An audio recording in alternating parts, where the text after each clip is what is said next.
माझे नाव हर्षल ज्ञानेश्वर गोगतरे आहे. माझे नाव आर्यन शैलेश चौधरी. मी आता 8वी 1 मध्ये शिकत आहे व माझ्या शाळेचे नाव NRC स्कूल आहे.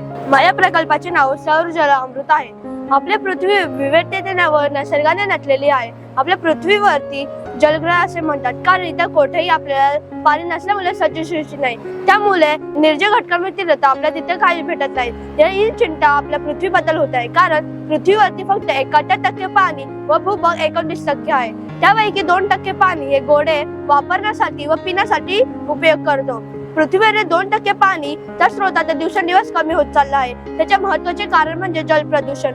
हे जल प्रदूषण उदाहरणार्थ मोठमोठ्या नद्या, मुलामोठे पुणे व उल्हास नदी, उल्हासनगर, ठाणे यांचे वाढते औद्योगिकरण व वाढती लोकसंख्या याच्यामुळे त्यांचे जल प्रदूषण होत आहे.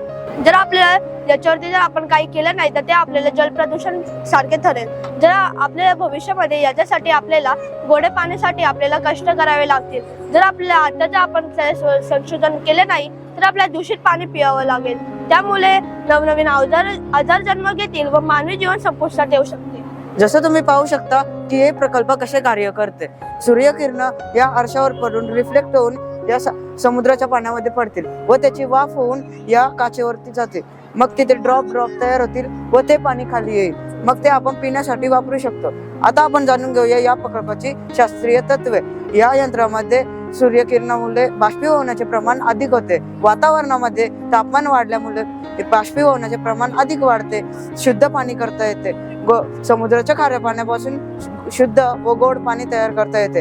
या प्रकल्पाचा आकार आयताकृती असल्यामुळे आपण अधिक प्रमाणामध्ये शुद्ध पाणी गोळा करू शकतो. जसे की आपल्या पृथ्वीवरती 71% पाणी आहे, ते 71% आपण 100% गेले व याचे 22% पाणी हे संपूर्ण दूषित झालेले आहे.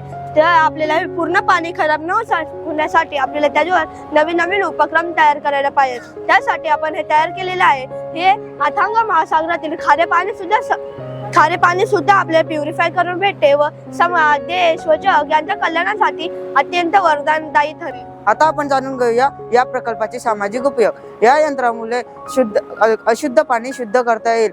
समुद्राच्या खारट पाण्यापासून आपण गोड पाणी तयार करू शकतो. हे प्रकल्प इंडियन नेव्ही व मर्चंट नेव्हीसाठी अत्यंत लाभदायक आहे, कारण की या प्रकल्पामुळे त्यांना खारे पाणी गोडे पाण्यामध्ये रूपांतर करता येते. समुद्राच्या चारही बाजूला खारे पाणी असते व सूर्यकिरणही खूप प्रमाणात असतात. त्याप्रमाणे आपण या प्रकल्पामार्फत खाऱ्या पाण्याचे गोड्या पाण्यामध्ये रूपांतर करू शकतो.